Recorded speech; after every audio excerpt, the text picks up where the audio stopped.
Hello, John from Bang Olufsen in Manchester. Now normally when a new product releases I like to have my video filmed, edited, done, ready to go on YouTube at 8 o'clock on launch day. This time I couldn't, so I apologise for the only time I think I've been late. But I was waiting for the new Emerge. Now I had the black one, but I didn't have the oak one, and I couldn't make a video without the oak because it's really nice. And I don't want it to be incomplete and something that I'm not happy with, because you deserve better. So let's crack on and have a look at these.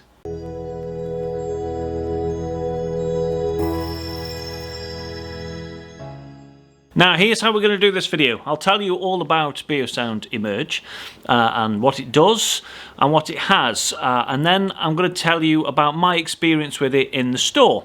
Because a lot of you contact me through messages and emails and comments to say that you've bought one way or another on what I've said, which is lovely and which is why I do it, and that's always nice to hear. So I'll give you my honest experience with it a bit later on in the video, so stick around for that. So Beosound Emerge is a wireless audio system. Like its bigger siblings, the Beosound Level and Beosound Balance, it's based on the Mozart platform, which is Bang Olufsen's latest, fastest, greatest music streaming engine to date. And there's more stuff coming based on that Mozart platform. Coming very soon, that's for another video. So it's got a really, really thin profile. It's a little bit fatter at the back. It's sort of got this pear shape at the top, so it's got a really unique profile from the top, but it's very, very slim. It sort of goes in a different direction to things like Balance and Level that I consider more statement things that stand out proud, and these are very, very discreet, so it would be very, very easy to lose this on a little bookshelf, on your side table, just tucked away, and it's just hidden. Particularly in the black anthracite finish, you just lose it. You put it on the side, it's very, very discreet, and that's where the name Beosound Emerge comes from. So it's very slim, very hideaway sort of product, but then the emerge comes from the big wide sound, as Bang Olufsen say, comes from it. Because it both hides away and stands out with its sound at the same time. If you want even more flexible placement, thanks to the legend that is Gavin at STB Brackets, he's made a wall bracket which utilises the screw hole on the bottom, so you can mount Beosound Emerge on the wall. I'll leave a link in the description to Gavin's website at STB Brackets so you can have a look for yourself. Hidden inside the tiny cabinet is a sideways mounted 4-inch woofer with a neodymium magnet, no less. What a lovely word, neodymium. There is one 1.45-inch mid-range driver, and that's mounted diagonally inside, and you've also got a forward-facing 0.6-inch tweeter which faces straight forwards out of the unit, because high frequency is obviously more directional, so they want to be firing right at you. It's been tuned for extra wide sound, as Bang Olufsen say, so it does fill a room quite nicely, and it has got a really wide sound profile for such a slim cabinet. Each driver has its own separate enclosure within inside Beosound Emerge, and the back slot that you see down the spine of the unit doubles as a bass port for that 4-inch woofer.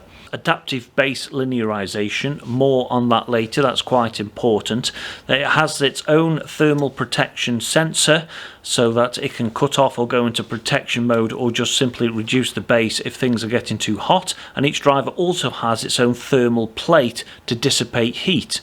There are 3 onboard microphones for the optional Google Voice Assistant, and also the adaptive room compensation. So just like Beosound Level and Beosound Balance, they will send out a frequency sweep into the room and measure back the response and calibrate the speaker to its position.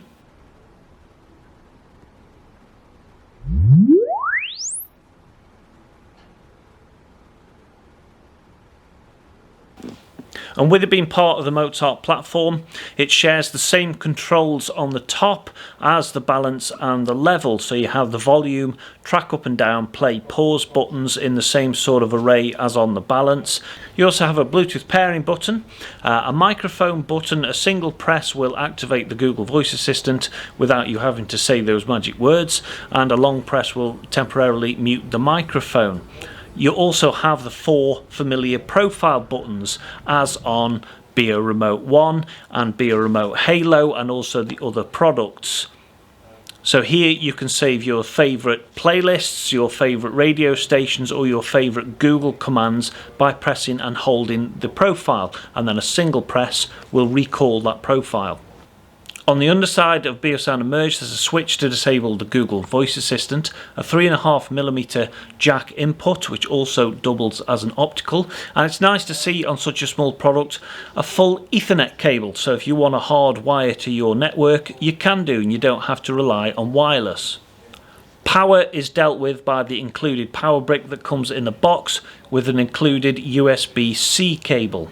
But unlike Beosound Level, this does not have an internal battery, it is mains powered only. It has streaming services aplenty with the included Bang Olufsen radio via the Bang Olufsen app. You have Spotify Connect, or you can use your favourite music apps using Chromecast or Airplay 2. It also has Bluetooth 5. So Bang & Olufsen, again, just like Beosound Level, have really thought about the longevity of Beosound Emerge, and they want you to keep this for a long time and have many, many years of pleasure out of it. It does have a replaceable streaming engine. So when streaming capabilities improve, or maybe new platforms come along, the streaming engine in Beosound Level and Beosound Emerge can be replaced to ensure that the product lives on to future generations. Right, now let's talk about the 2 finishes from launch. I'm sure more will come along. So first I'm going to cover the black anthracite. It's very discreet, it's quite neat and smart. The only thing is I wish the side panels were aluminium or fabric. I really wish they were, because I think they would have felt a bit more premium. I mean, don't get me wrong, it's very well built, as you would expect from Bang & Olufsen. It's a nice feeling unit, but I think those sides just let it down a little bit, if I'm being completely honest. I wish those side panels instead of plastic were aluminium. On the other hand, you have the grey oak edition. Now that is out and out Bang & Olufsen quality. The oak finish is absolutely beautiful, just like it is on Beosound Level and Beosound Balance. It screams Bang & Olufsen. Yes, it's still discreet, but it still makes that little bit of a statement, and you can still instantly tell it's a Bang & Olufsen. Even the knitted fabric down the front, and then you've got the pearl blasted aluminium section at the bottom with the laser etched logo. It just looks sheer quality. So let's talk about the sound. Bang & Olufsen recommend it's for smaller rooms, which is great. It's a very small unit, it's very slim, it fits in anywhere. So if you're using this perhaps on a home office desk, in a small kitchen, perhaps in a bedroom, so the smaller rooms of your home, it's perfect.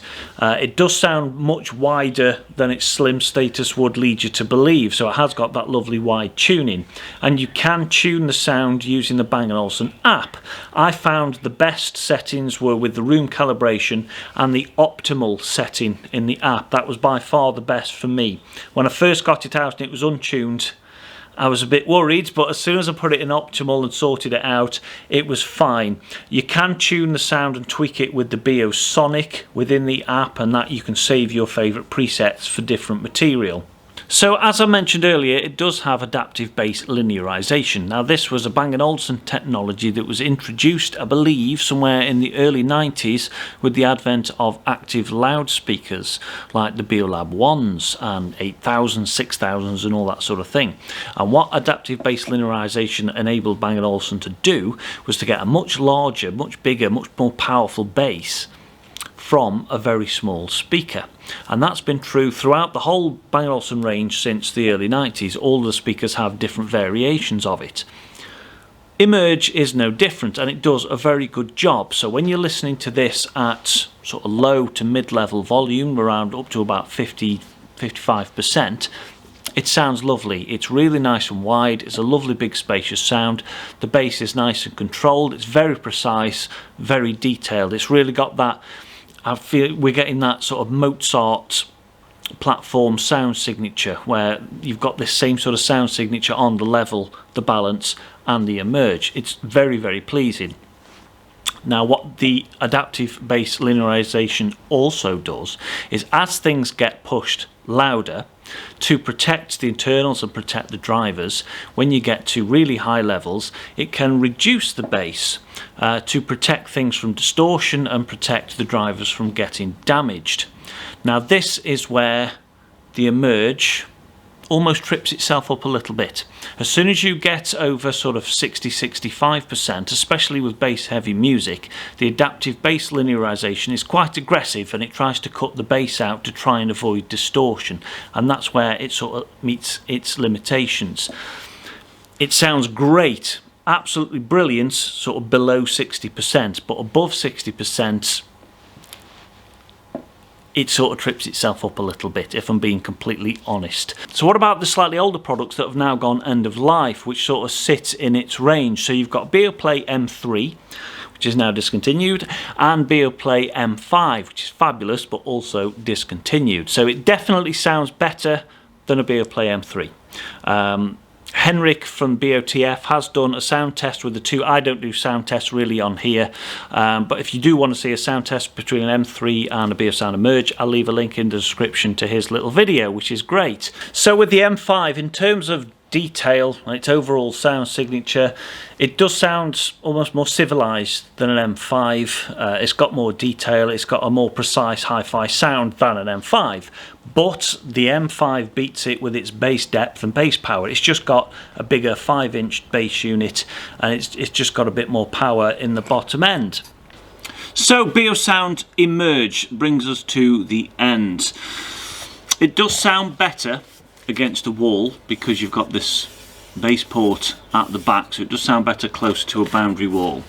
I really like the fit and finish, particularly on this oak one. It's just typical Bang Olufsen loveliness with the knitted fabric and the aluminium. It is quality thing. I suppose the black one does fit its Emerge name tag because that really blends in and then emerges when this sort of big sound comes out of it. I like the Mozart controls on the top. I like that it's sort of a more uniform platform now across the products. So all in all, it is a good little product. If you're a smaller room, a bedroom, a kitchen, you want something while you're cooking, cleaning up, doing other things, and you're listening to podcasts, radio, a bit of music on them. I've had it on in the store here, and this is a big store for background music, just having it on test and listening to it, seeing what it's like, and it's been great. It sounds lovely, it sounds nice and wide, and it sounds bigger than its size would lead you to believe. Just manage your expectations. If you're expecting massive party volume levels, they will play quite loud, but almost play too loud for its own good, because after 60-70% that ABL really strips out some of its clarity and detail, and the bass gets sort of stripped down because it's a tiny speaker.